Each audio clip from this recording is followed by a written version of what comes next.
अच्छा, ये जो आप अंडा लेकर आए ये किस चीज़ के लिए? ये अंडा जी, इसमें अगर आप ये अंडे की जो अंदर वाली जर्दी है वो ले लें और साथ रोगने बादाम ले लें।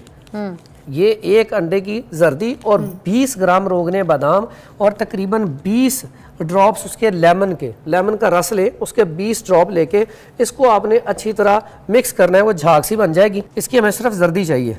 सिर्फ जर्दी चाहिए? हाँ, ले लो साथ साथ बताइएगा आप। ये जी बड़ा बेहतरीन है जी।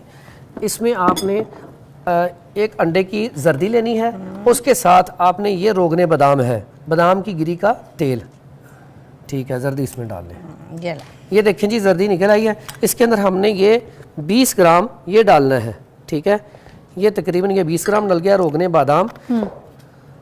अब इसमें लेमन अक्सर घरों में पड़ा होता है। इसकी ये जब तैयार हो जाए तो बाद में लेमन इसके अंदर इसका जो रस है वो शामिल कर लिया जाए। ये बड़ा जबरदस्त है। जिसको अगर लेमन से इशू तो बता दें, फिर वो ना इस्तेमाल करे। जिसको लेमन से इशू है, एलर्जी हो जाती है, तो वो ना इस्तेमाल। इसको करके आपने इसको फेंट के बिल्कुल अच्छी तरह ये झाग सी बन जाएगी। फिर इसको आप किसी बोतल में डाल के रख ले। इसकी आपने आहिस्ता आहिस्ता ये मसाज करते हैं, ये लगाना है 10 से 15 दिन। ये चेहरे को खूबसूरत भी करता है, चमकदार भी करता है और चेहरा फ्रेश भी हो जाता है। बल्कि जिनके झुर्रियाँ पड़ी हैं वो भी इससे बेहतर हो जाती हैं, जो उम्र से पहले जो है बन जाती हैं।